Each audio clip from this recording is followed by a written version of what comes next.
what I found helpful about Oldenburg is that we have not seen community completely disappear in the suburbs, although he was talking about the cities.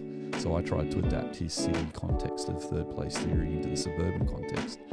Don't know how successful that was, but what Oldenburg's saying is you can go into a barber shop in New York and here you see a group of people who have come to get their haircut, but after they've got their haircut, they don't leave. Not only are there people getting their haircut that don't leave, you've got someone who's arrived in a Mercedes that's parked out the front of the barber shop, and you've also got a homeless person who's walked in with nothing, and they're sitting there completely having a great time of community together. And he's like, I need a word for that. I need to describe that sort of community. A barber shop is not what I would expect to be a place that would replace the village, but in a city it kind of does.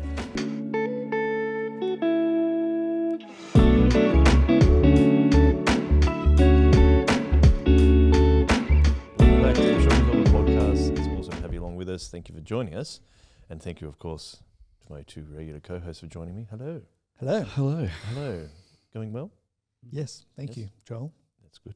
Stu, you're taking a break you're having some time off writing, and the writing is going well? That's good. It's going well. We're going to talk more about that in Yes. a second. However, Tim, you have a story Yes. of something that you... Animal news. It's our animal news segment that we usually stick with. Is one of your Should favourite... use the word Tim in Tim's animal segment or something. Tim's animal tales. Tim's Tales. Tim's Tales. Tim's tales. Ooh, I like that. Tim's Tales. So this is the first time of it. We'll keep workshopping the But it'll be in the next few episodes. What's your first of Tim's animal tales is that you are a fan of Tasmanian devils. I am, yes, which I may have mentioned before. I think so. But Why do you love them so much? I've got no idea.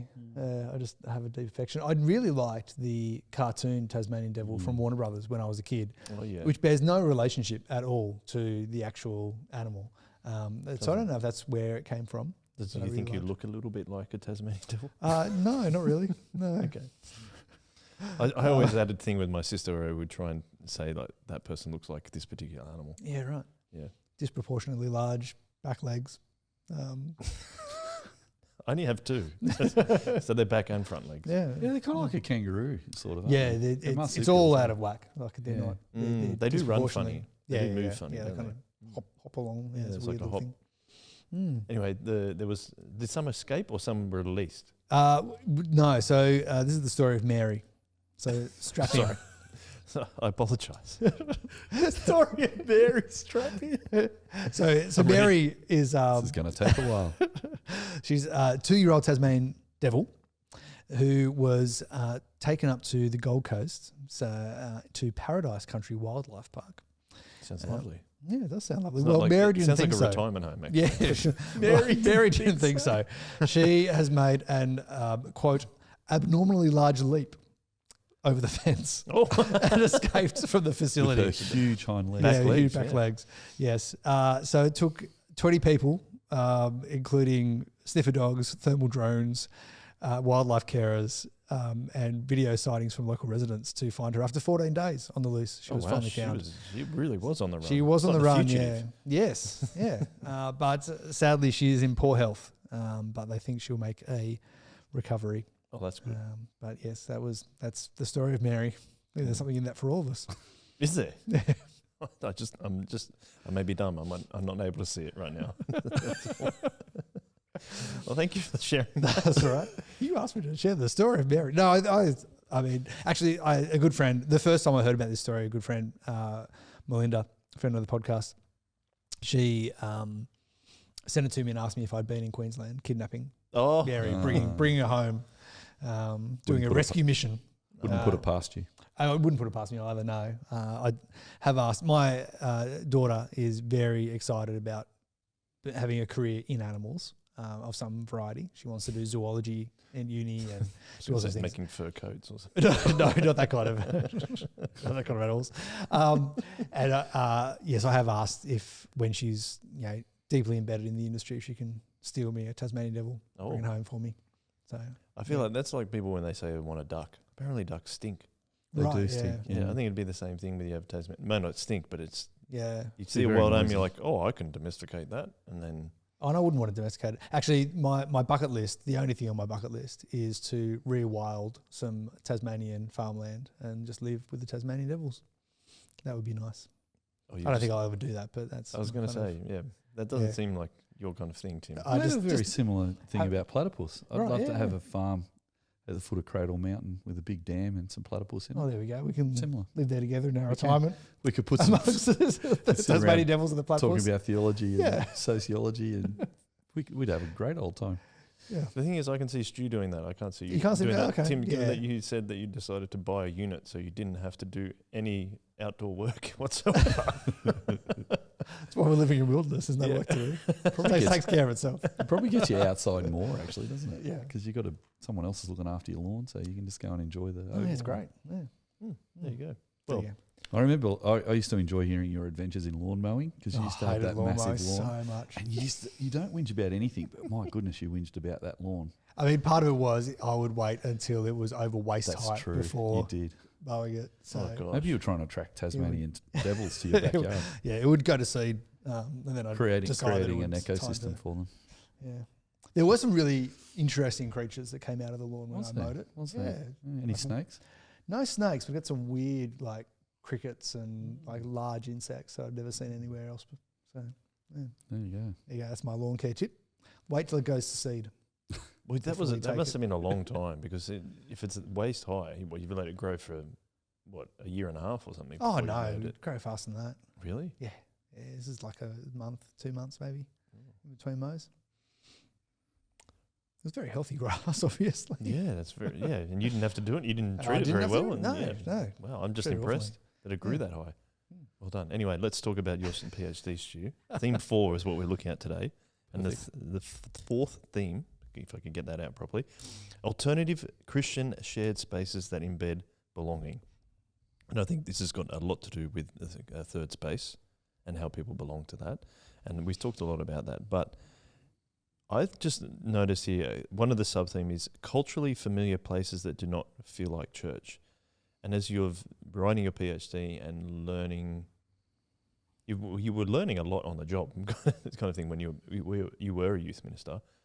Why do you think it was important to have spaces like that did not feel like church? Well, I'd read about third places in the 90s and I'd seen other people's attempts at third places, and I'd noticed that some of my friends who were trying third places were running third place as a place in between the church and the world, taking on the theme of being a leveler where everything gets leveled out. They applied that through not talking about Jesus in the third place. So they would run a third place cafe where people could come and hang out. It might be a disused church hall at the back that they ran as a cafe, or some people tried to use op shops as a bit of a cafe. Some people ran their youth ministries as a third place, articulating that as let's make it a drop-in centre rather than a youth group. So that experiment was don't include the Bible, just be a place that is non-threatening for young people to engage with Christians and work out they didn't have two heads, and then the idea was to funnel some of those people into the church. There was another version called Cafe Church in the late 90s in Newtown that ran church like a cafe, which doesn't sound too radical today, but it was fairly radical back in the 90s for people to have a church service without pews and hymn books and all the usual stuff, but to have a cafe where people came and sat down. That was a sort of a culturally recognised space. So I wouldn't say that I was the first one or the only one to be trying to do third places, but what we did that was a differentiation to some of the other things I'd seen was we wanted to make our third place explicitly Christian. And so we didn't go with let's do a third place in between the church and the world. Let's make a third place that's distinctively Christian as an alternative to other secular third places. So people might go to the pub and gather around a beer, or people might go down to watch the Sharks play down at the football, and those two communities are third places. However, with Soul Revival, we thought, what if in our third place we were deconstructing two things at the same time? So we were deconstructing the idea of in our generation that some people had, that there was this compartmentalising of faith into Sunday and your Bible study and your youth group, and that was doing church. But then in the rest of your week, you just lived like everybody else did. Sure, you lived as a Christian, but you just went to other third places, and you were part of the other communities as well, which again is fine. Sometimes that got a bit over spiritualized, because some people said, well, if we don't go to the pub, who else is going to tell people about Jesus? Because those people will never come to church. But in my experience in the Solent Shire, I saw a lot of Christians being evangelized into pub culture rather than bringing people out of pub culture to the church.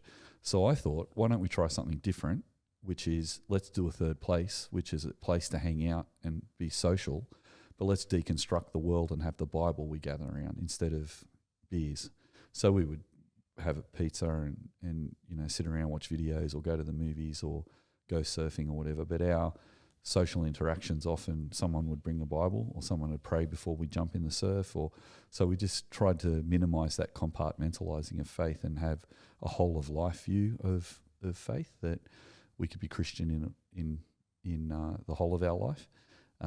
So that was the first deconstruction, actually using third place as a spiritual Christian third place. There may be other people that were doing it. I just hadn't heard of anyone else doing it at the time.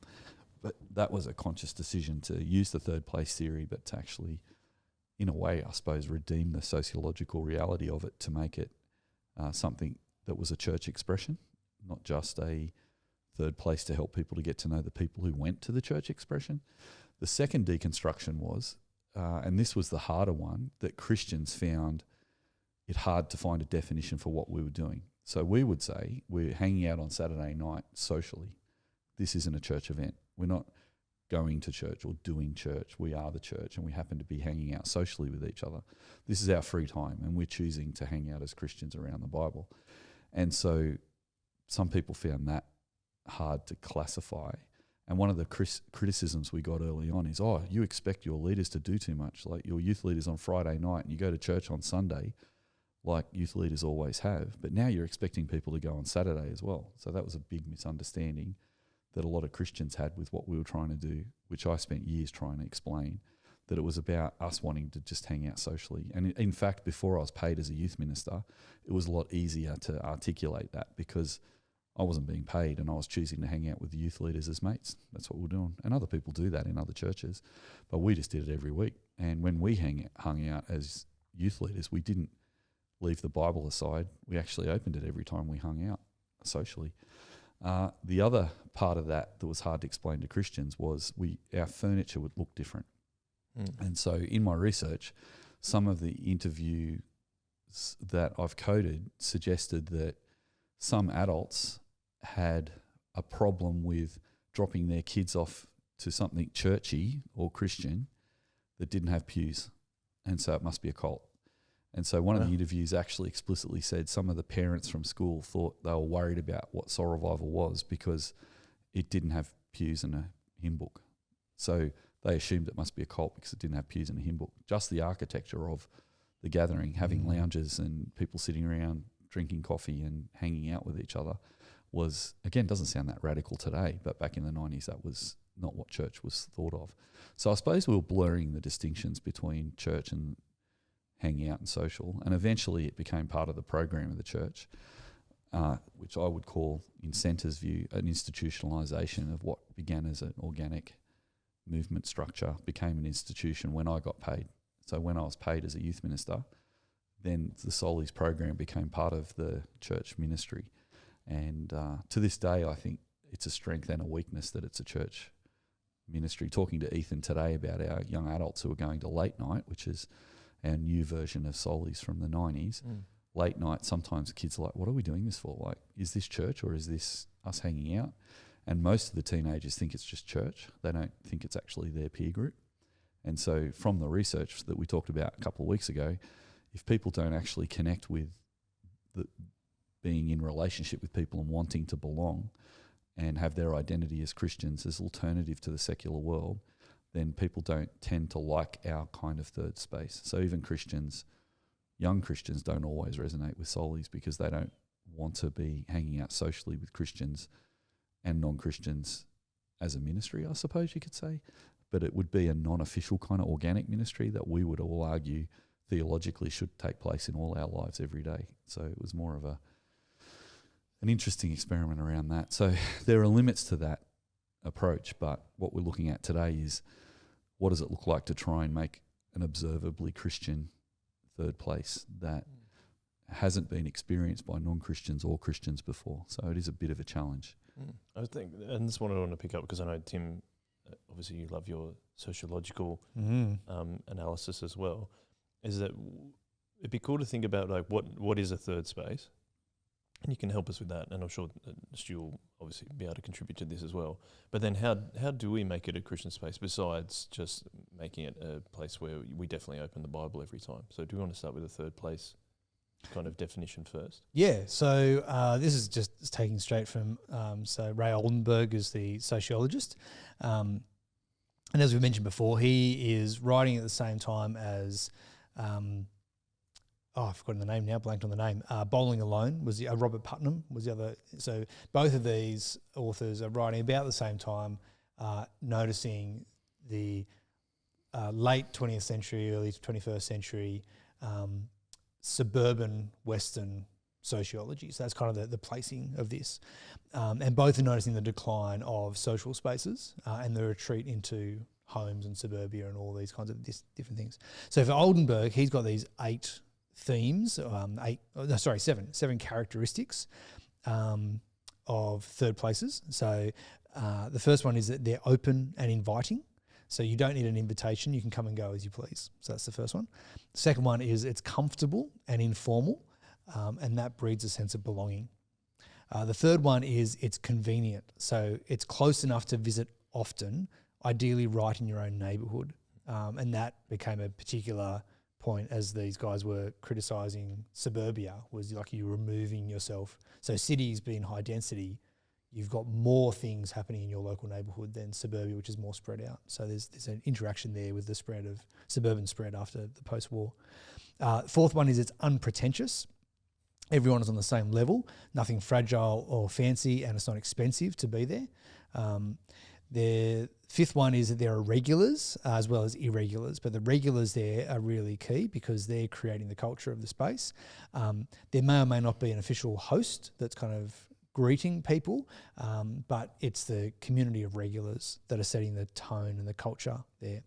What do we have to 6? Conversation is the main activity. So discussion, debate, even gossip are all part of the mix there. And the seventh one in this categorization is laughter is frequent. So the mood is lighthearted and playful. Joking and witty banter are encouraged. I like that phrase, witty banter. Witty banter, yeah. Happens on this podcast sometimes. You're incredibly witty, Joel. Thank you. You're very banterous.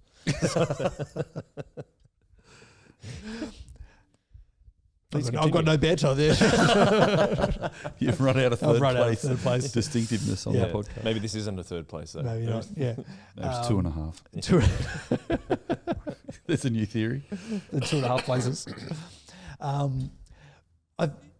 As you go through those, you can kind of see that there are some things there which would resonate with existing church structures. So open and inviting, often convenient. People often go to their local church. The sense of comfortableness, you feel like you belong there. But then there are some that sort of rub against what we would normally think of church being.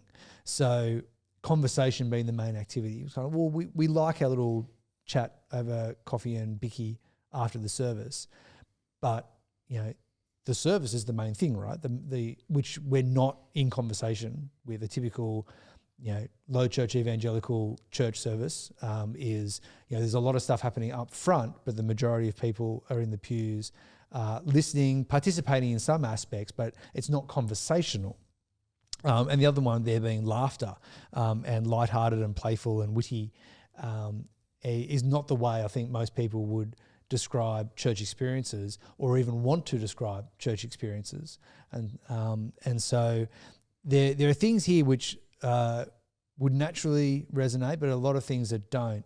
And so I think that was some of the tension that was being found as Stu and others were exploring. How do you make a Christian third place that some of these things, overlap with our inherited Christian structures, and some of them are radically counterculture. And so it's playing in that space that is really interesting, and trying to work out, do we have to do church and Christian structures the way we always have done them? Or can we experiment with new? What do you gain? What do you lose? And we've talked about I think it was last week, about community. And I think that emphasis on community and coordinating that, connecting that with third place is really, really significant. Because communities need these spaces, these third places, to actually grow and foster.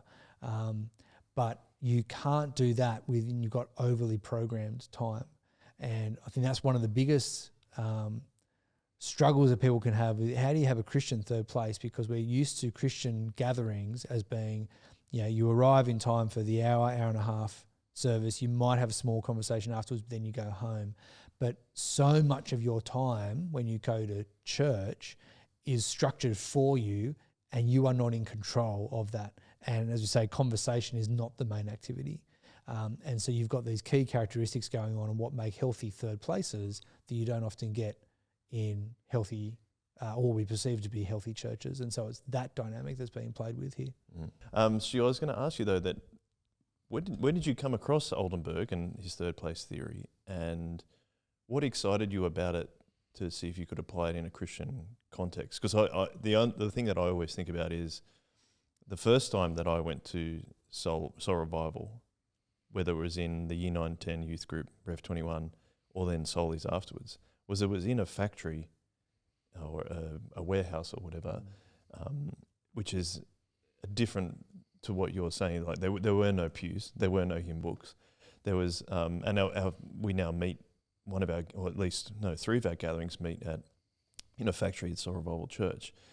I'm interested, did the Oldenburg reading lead you and excite you to do kind of a different space like that? Yeah, it was when I'd left Sydney University and started my PhD studies at the University of New South Wales, and I was looking generally at new social movement theory at the advice of my supervisor, and third place theory was a spin-off from that. So I was reading kind of broadly around different ideas of grassroots community. And so I'd been reading a guy called Melucci, who had a theory of subversive spaces, I think he called it. There might be a different phrase, we could look it up, what he called it, while I'm talking. But his idea is that new ideas can be generated in subversive spaces. So it's not about the subversive space as something dangerous or somehow threatening. It was more about he was looking at the new social movements of the 60s and places like Sproul Hall at the University of Berkeley in California. Berkeley campus, the University of California, I think it is actually the title. And there's a place called Sproul Hall where the students used to gather for their demonstrations in the early civil rights movement, but also free speech movement, because the university asked them not to have speeches, and so they'd gather to talk about how we were going to try and change these things. And so I don't think Melucci references that particular subversive space, but the subversive space was like a group of people sitting down, talking about what's going on, how are we going to come up with a solution to this problem, and what are we prepared to do to try and fix this. And so there was a whole heap of movements that came out of Berkeley, obviously from other places around the world as well, because Alan Turing, a new social movement theorist, says that a lot of those 60s movements actually were birthed out of the Paris riots in 1968 in Paris, where the workers and the university students got together to oppose the government on some stuff. But that inspired a lot of university students in America and then around the world. But Berkeley was a bit of a hothouse for some of these new ideas. And Sproul Hall was just a building on the site at Berkeley that was kind of like a hothouse for those ideas. They'd meet in meeting rooms and talk for hours about what are we going to do to increase civil rights. There's a story I've heard on a terrific documentary called Berkeley in the 60s, which I could highly recommend that everybody watch, because you really get an idea of the 60s when you watch that video. But there's a story, I think it's on that video, where one of the early feminists from second wave feminism, which also had a real strong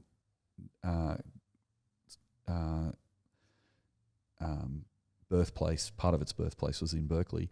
And apparently it happened because all the young men and women university students were all sitting there talking about I don't know what topic they were onto by then. It could have been anti-war or civil rights or free speech.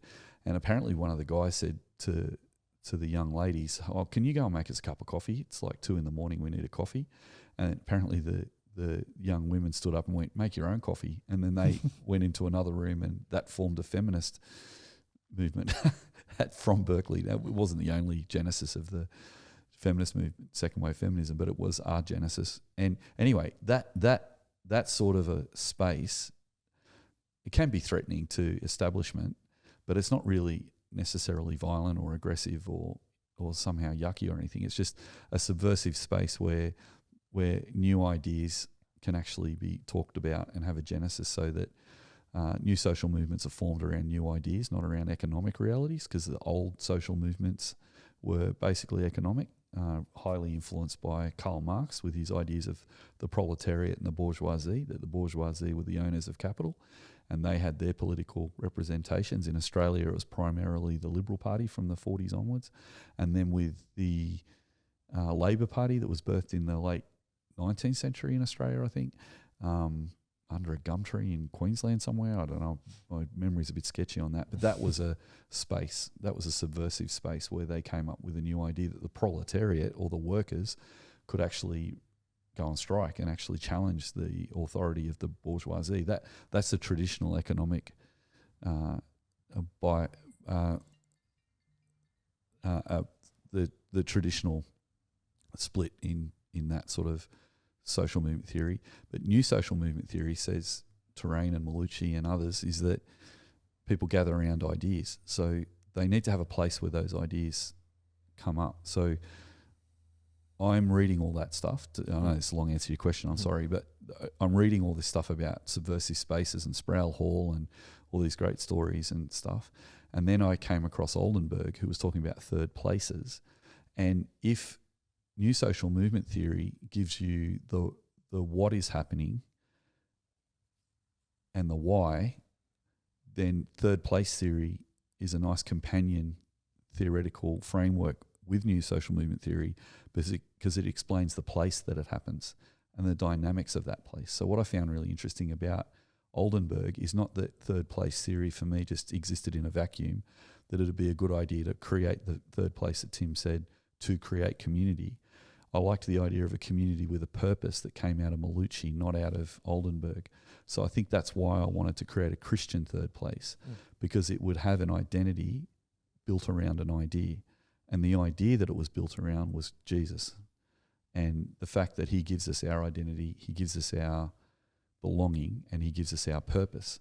So if I was able to put that theological interpretation over the top of Oldenburg's theory, what I found helpful about Oldenburg is he gave me a framework that was missing within an industrialized context of suburbia. So I'm working in suburbia, and in the suburban environment, there isn't a village anymore. So 75% of people lived in villages before the Industrial Revolution. After the Industrial Revolution, 75% of people live in cities. After the Second World War, 75% of people now live in suburbs. So we're 2 steps removed from the village. So we don't have intergenerational contexts. We don't have lifelong established links to the land necessarily. We might move around a lot. We don't know if even our kids are going to live in the same area that we live in. So passing on the gospel from one generation to the next is difficult. But what I found helpful about Oldenburg is that we have not seen community completely disappear in the suburbs, although he was talking about the cities. So I tried to adapt his city context of third place theory into the suburban context. Don't know how successful that was, but what Oldenburg's saying is you can go into a barber shop in New York, and here you see a group of people who have come to get their haircut, but after they've got their haircut, they don't leave. Not only are there people getting their haircut that don't leave, you've got someone who's arrived in a Mercedes that's parked out the front of the barber shop, and you've also got a homeless person who's walked in with nothing, and they're sitting there completely having a great time of community together. And he's like, I need a word for that. I need to describe that sort of community. A barber shop is not what I would expect to be a place that would replace the village, but in a city it kind of does. Yep. And then what he's done with what Tim read out was he describes the different characteristics. So the leveler characteristic is, doesn't matter if you drive a Mercedes or you're homeless, you can still be in the community. It doesn't cost much to get there. It's 5 cents for a haircut. And then it doesn't also just revolve around the purpose of the haircut. There's a lot of banter and laughter as you read the paper together and talk about the Knicks and how they haven't won a basketball game for a long time. And, you know, they've just won a, whatever they call NBA final, yeah, NBA championship. Final. Yeah, I'll probably call it a World Series or something. Anyway, That's baseball. I love it how Americans are always world champions and World Series things, and it's only them playing it. But anyway, I think that's kind of funny. But anyway, so the idea, I got really excited about that because I thought I was lamenting growing up the lack of, well, what I perceived as a lack of community. Like I felt like there was transience in relationships. People were a little bit more thinking about efficiency when it came to church. Let's have an hour meeting and let's have 15 minutes of coffee and let's go home. Let's run a youth group, last for 2 hours and then everyone goes home. Let's do a Bible study, but let's get to it. You know, prayer points, here's the passage. Okay, let's all go home. And I kind of feel like we needed a bit more of an environment where the place for the ideas could be generated. So I was looking for a Sproul Hall. So when I first started the first garage, I thought of it as Sproul Hall. Let's sit around in the garage and talk about what we're doing as Christians. And then we'll come up with all sorts of solutions. And let's be a leveler. Let's also be a place where regulars and irregulars can come. So the regulars we call the commitments, and the irregulars were the non-Christian people or people who are just coming to visit. Now, the mistake I made early on, I don't want to get too far into this, but the mistake I made early on is I didn't use the third place language enough in the early youth ministry, because people would say to me, why are you talking about sociology? This is the church. So I used to teach community straight from the Bible. Just, you know, Jesus says, love one another as I've loved you. Everyone's your neighbour, all those. So that was the leveler, but I just didn't give it a title. But in hindsight, I think because I didn't use those phrases explicitly sometimes in the past, and this is good for our listeners to hear, I think it is okay to use some of these classifications and talk about it, because you can then say how they're theologically grounded. It's not that they're just sociological. You can say, what does the Bible teach? Which sometimes informs those ideas and changes them, but sometimes it just encourages those. But the one I didn't encourage enough was regulars and irregulars. I encourage the regulars, but what I'm writing in my third place chapter is I should have spent more time encouraging everyone to be cool with the irregulars. Now, I was, because I knew the theory. So I was cool if people left and came and went and all that. It didn't bother me. But some Christians are like, well, you know, you're not hardcore enough unless you stay forever and stuff. And I'm like, no, that's not the idea. The idea of a third place is that you need to voluntarily come into this. And you're a Christian whether you're here or not.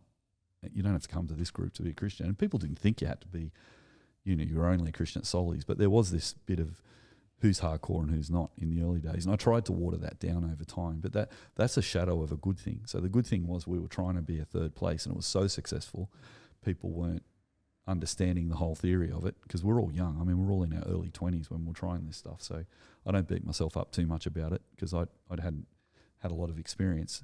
But as we brought our elders in more and more, they helped us to nuance some of that over time, which was really nice. But yeah, that's how I got into it. It was really about helping to form a Sproul Hall within a context where we could actually hang out and do life together, as well as relate to each other symbolically at church and then go home. We had a place where I particularly thought young men and young women could see older Christians behaving socially without alcohol. It would be good to give them a model of that, for example. I thought so there was a whole heap of other good things that came out of third place, but that's probably the big picture that's worth saying. I mean, the thing that really sparked my curiosity is the subversive space thing. And we know recently we've been reflecting on kind of both Tim and I's growing up into Soul Revival and what it's been like. Tim, I was going to ask you, did you feel like it was a bit subversive when we went to the factory, for example, and we're like, this place is... I was kind of like... I couldn't put my finger on it. I think that was that part. This is kind of cool. Like, I don't know why I was even thinking it was cool, but it was like, this feels different at the very least. Were you the same? Yeah, certainly. It was... it was a lot of fun. It did have that edgy, like it's industrial.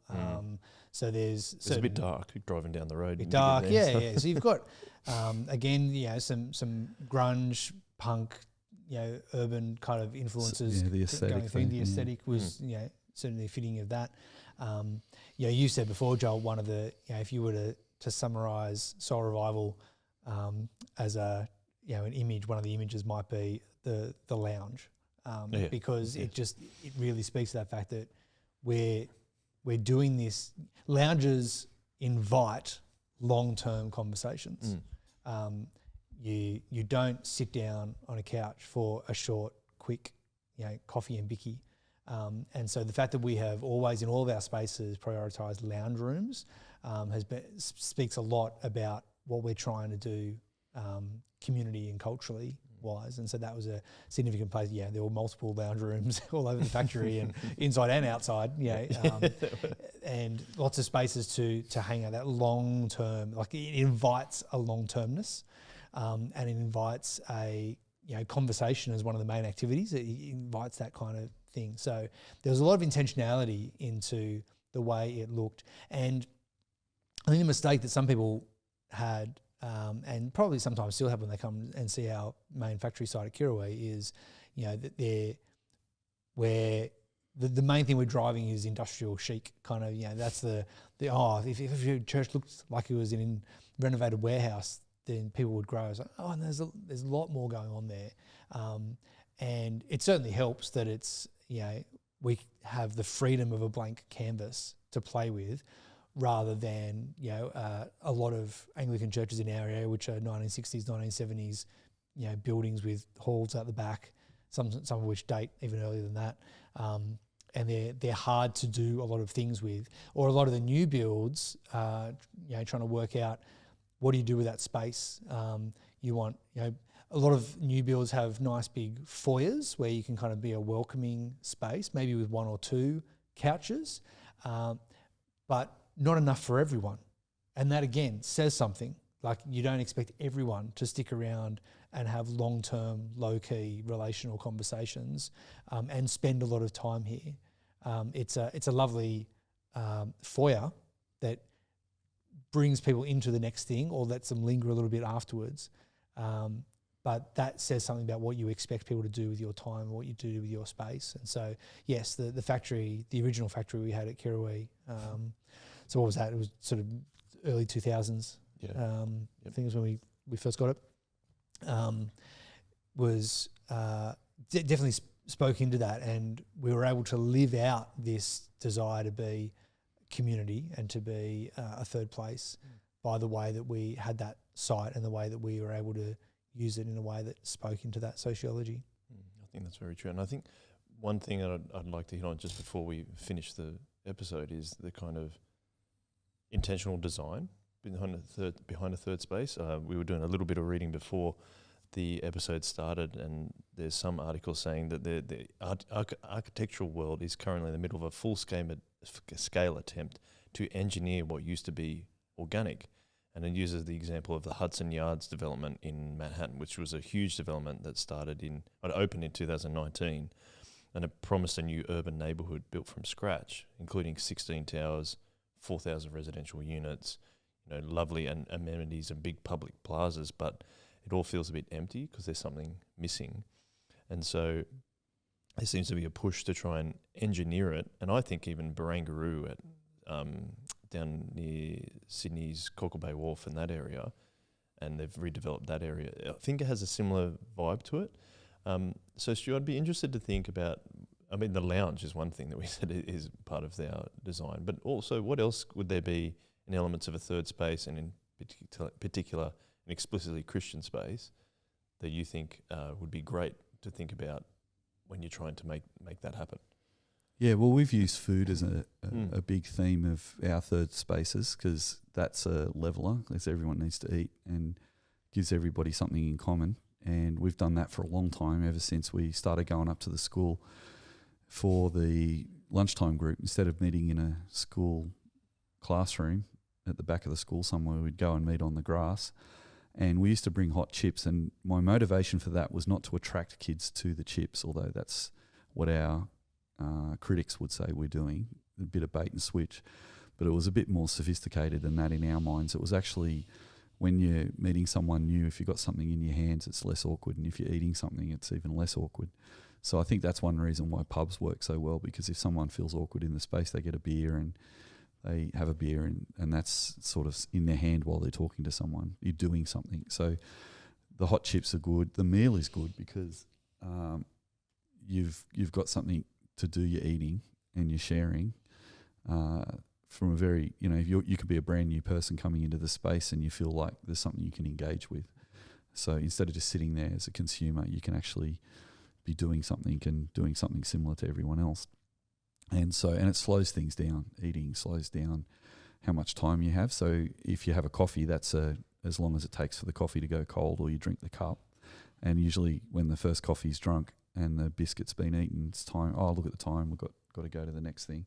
But if you sit down for a meal, that's easy 15 minutes, 20 minutes, half an hour, easy. So you actually find that if you put meals around the formal gatherings of a church service, you're actually giving people a space that is a third place to engage in some of these things that we're doing. So I think the architecture, I've thought a lot about this because architecture reflects the times, and a lot of churches weren't built for people to hang around. They're literally a space to come, sit down, listen to the service, then go home. Or like a multifunctional hall. Yeah, and a multifunctional hall that the retirees can use on Wednesday, and then the children's group uses on Sunday morning, and the youth group has on Friday night, and there's just chairs, and it's fairly sterile and a little echoey and noisy.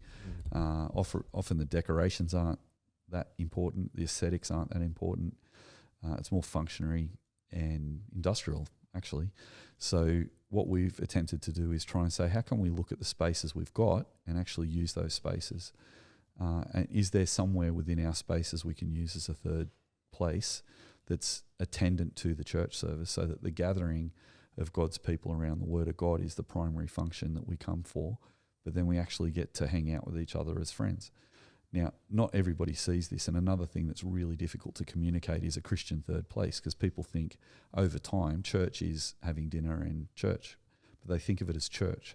So as soon as you start thinking of it as an event, it's not really my social time where I'm going to hang out with people. So it is difficult to encourage people to think about church as a third place, where we just come to hang like we would if we went around each other's house or something like that. So there's still people who come to church and go, this isn't a very friendly church because no one's asked me around to their house. And I'll say, well, yeah, it's nice if people can ask you around to their house, but we're hanging out with each other every week for dinner. Like, you don't get to hang out with people from church every Saturday night, but you do here. And people are like, yeah, but this is church. Like, and I think there's something, and I don't know if I'll get to the bottom of this in my PhD. Maybe I will. I'm sort of got a bit of a fringe idea about it at the moment. But what's going on is if you're not connecting with the relationships and you're waiting for other people to do all the work as a Christian consumer, you're not really going to be the person who walks into a barber shop and sits around with the homeless person and the rich person for a couple of hours after your haircut. You've kind of got to bring something to the third place. And the thing about regulars is they are culture generators. So if you're a regular in a community, you have to contribute to the culture. And I think one of the modern problems or shadows we have in the church today is people don't see themselves as culture generators. So they come to church waiting for the church to generate the culture that they consume. So if people don't ask me over for dinner, or people don't sit with me and talk to me, or whatever it might be, but no one who goes to the barber cares if someone comes in, sits down, gets a haircut and goes. That's an irregular. But a regular starts to let it cost them. They actually spend time. They don't just come in and go. They actually share of themselves. They listen to the other people's stories. They contribute. So the big thing about Oldenburg's theory of third place is you belong, theologically, we belong to Christ, so we belong in church. However, the feeling of, or the expression, let's say the expression of that belonging, according to Jesus himself, requires us to pick up our cross and carry it. There's a lot of sacrificial language in the Bible. That community in Romans 12 is about being a group of individuals who are all living sacrifices who are then working as a body. So there's no consumerism there. It's not, in Ephesians 4, there's not the pastor who gets up the front and does everything and everybody judges how good the church is based on the ministries. The pastor is to raise up all the people to be the ministers of the church. So I think it's exciting to have a bit of a prompt in an industrialized church context that I think is different to what our ancestors lived in the 18th century before the Industrial Revolution.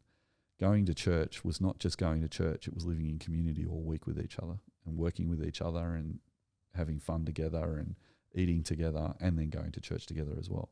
But we've lost all that community component. What I think is exciting about Third Place is we don't have to lose that community component, and it's more needed today than ever with AI coming. We haven't even talked about that, but people are going to be increasingly just talking to their AI agent when they've got a problem. They're not going to bother talking to a human. We go to the supermarket now and scan all our groceries ourselves. We don't even talk to a checkout person. And so when we have to take something back to the shop, we can just send it back. We don't have to go and be embarrassed and say, I don't actually like this. So we're losing our ability to talk to other people. But the church is still a third place where we can do that. But if we don't give that extra space to giving people an opportunity to practically bear one another's burdens and to practically care for one another and build one another up. Yeah, Bible study does that. Yes, church does do that when you sit around after church. But I think it's good to supplement those good things with a bit more of a space for people to live life together and do life together.